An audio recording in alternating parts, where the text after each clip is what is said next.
Tapos na eleksyon, mga bossing. Ngayon, ito yung sinasabi ko, pabungad pa lang natin, mga kababayan, pambungad pa lang ho natin, sinasabi natin, ito na yung masasarap na mga panahon na mag-vlog, mag-live, no? Yung mga talunan, babardagulin mo, makikita mo, mga nag-aaway, mga nagsisisihan, ito na ho yung panahon na yon, mga boss. Ngayon, si Banat Bay galit na galit. At ito simula pa lang naman kasi itong mga bugok na mga DDS na naman kasi na ito eh. Ba't hindi sa inyo magagalit si Banat Bay, si Panelo, si Maharlika? Binantaan na kayo eh. Sinabihan na kayo. Pero nagpauto pa din kayo. Di ba? Gagalit si Banat Bay kasi daw po meron sa PDP. Pakinggan nyo ho, mga bossing. Banat! Election.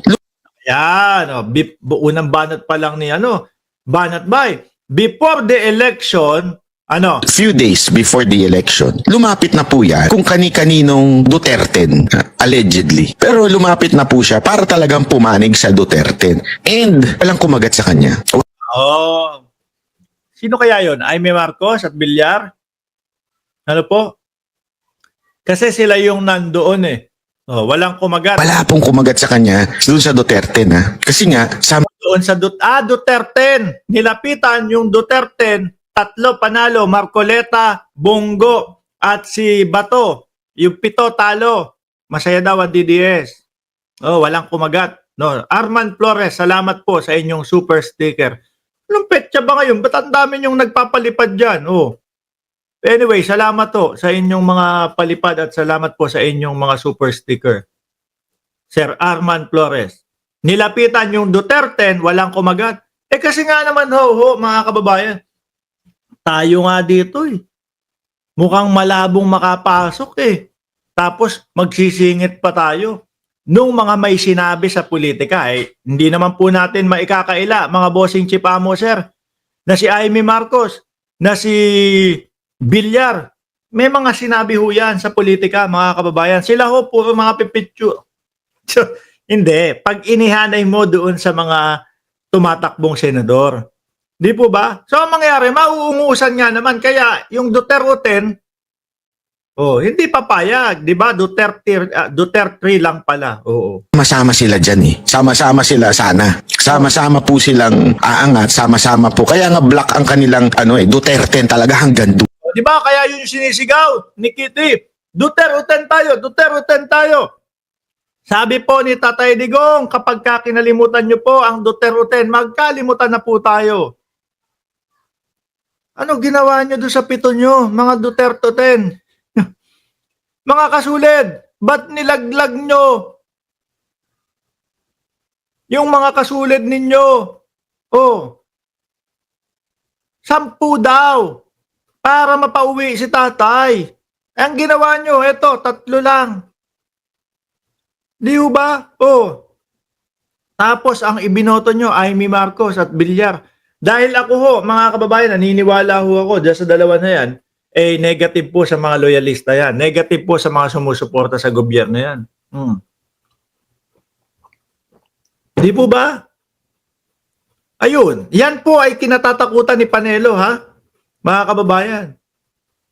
Yan po ang kinatatakutan ni Panelo. Bakit magpapasok tayo, samantalang etong ang 7 natin, problemado pa, maglalagay ka pa ng 2, di nasingitan pa yung 7 natin. Di po ba? Naagawan pa ng posisyon sa 12, yung 7 natin. Yan nga po yung nangyari, mga kababayan. Ang hindi ko maintindihan, at sasabihin ko na sa inyo ngayon, bago natin ituloy ito, bakit itong PDP biglang tumalikod sa kagustuhan ni Pangulong Duterte? Ayan, Nako po, mga kababayan, eto na, traidoran na. This is not a decision by PRRD, yung pagkuha kay Senator Jaime kay Camille. As a matter of fact, Ano daw? Ulit.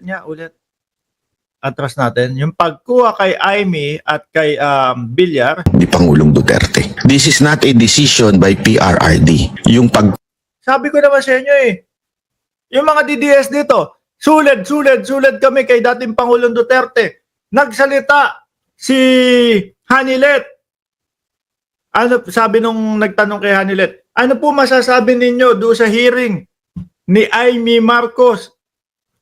Paek-ek lang daw. Oh. Yan ho, katuwang sa buhay ng dating Pangulo yan. I-ano nyo na lang. Lagay nyo na lang yung sitwasyon nyo. Yan, yung mga tipo bang may mga ano na, may mga bagong asawa na. Di ba? Sa bahay ninyo, pag nag-uusap kayo, di ba? Masinsinan kayong dalawang mag-asawa. Yung nag-uusap o mas sinasabi mo yung mga gusto mong mangyari at yung mga inililihi mo sa buhay doon sa misis mo kesa doon sa anak mo. Di po ba? Kasi yun yung katuwang mo sa buhay eh. Yung mga anak mo sa susunod na panahon, magkakaasawa, ganito, ganyan. Oh, iiba ng landas yan. 'Di ba? Yung kasama mo sa buhay, yung asawa mo, huwag kayo magagalit kapag sinasabi kong asawa si Hanilet. Diyan mo bubulong. Ano sabi, paglabas ni Hanilet doon sa loob ng oblo ni dating Pangulong Duterte, ek-ek lang daw yung kay Amy. Tas binoto ng mga DDS. Hindi ho loyal. Oh, tuloy. Kuha kay Senator Amy at kay Camille. As a matter Hindi desisyon ni dating Pangulong Duterte yung pagkuha kay Amy at kay Amy at kay Camille Villar. of fact, nag-endorse nga si Pangulong Duterte ng dalawa para hindi mapunta ang mga Duterte supporter kay Amy. Oh, di ba? Totoo, sino ang dalawa nila? Parang si Kerubin yata yun. Kerubin at si yung isa napakadulo, si Honasan, kung di ako nagkakamali, o may iba pa. Pero hindi si Amy.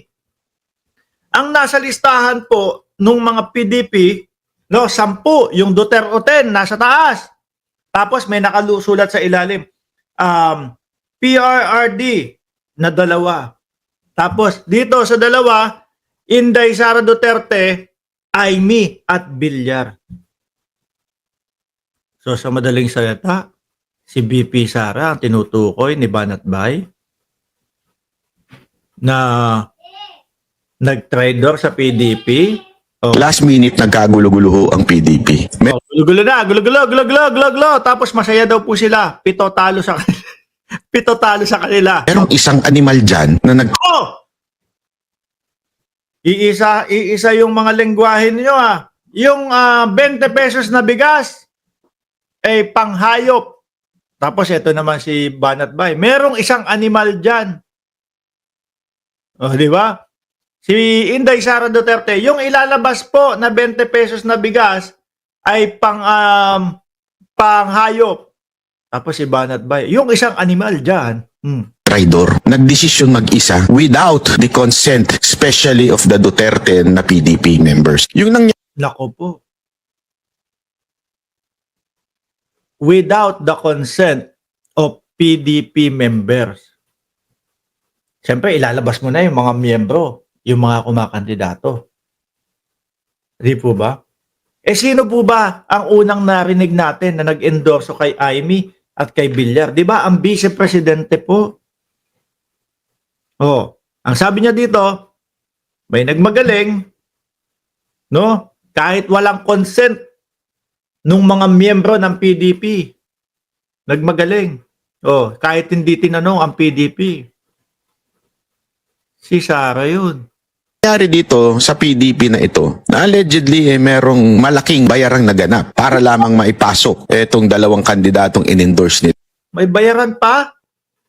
Hindi naman siguro si Sara Duterte tatanggap pa ng bayan pagkadami-daming pera. Pero sige, pakinggan natin. Ayan ho ang bulong-bulungan ngayon sa loob. Hindi nyo madideny yan. Whether you like it or not, hindi nyo madideny na meron na sa inyong kumakalat na ganyan. At eto, kung sinasabi ho nila na ang alyansa ay sira, no? Ito, basag na basag, warak na warak. 'Di ba? Wasak na wasak ang puso ni Nasty Mac. Inaamin ko noon na minahal nga kita pero ngayon binabawi ko na. Stupid! Walang makakapagsabi kayo sa akin na kayo ay tinanong bago inilabas siyang desisyon na yan. There was no resolution signed by officials na ito ay group decision. Wala. As a matter of fact, yan na ho ang usapan ngayon. Bakit? Kasi ang nangyayari, ang dami pala dyan na kwento na nag-aalisan yung ibang mga official because of the hocus-pocus na nangyayari sa loob. Ako po. Pera-perahan talaga doon, ano? Si Banat Bay ang nagsasabi dyan, ha?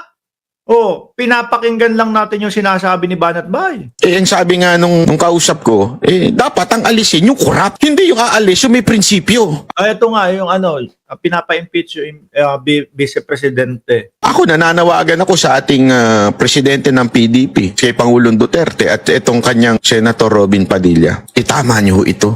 Oh. Ano kaya sasabihin ni Robin Padilla doon? Sabi ni Purple Heart, sino kaya yung animal na yun? Sabihin mo na kasi, Banat Bay. Ewan ko, tingin ko, ang pagkakabasa ko, si Inday Sara Duterte, mga kababayan. Unang-una, sabi niya, wala ni isa mang consent ng miyembro ng PDP ang tinanong. Di po ba? So, labas na yung mga senador doon, mga kababayan. Di ba?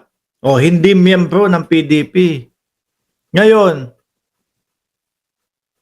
si BP talaga naiisip ko dyan. Baka yung Kingmaker, sabi, o si Early Stanley Buico, si Kingmaker na hindi maipanalo yung sarili.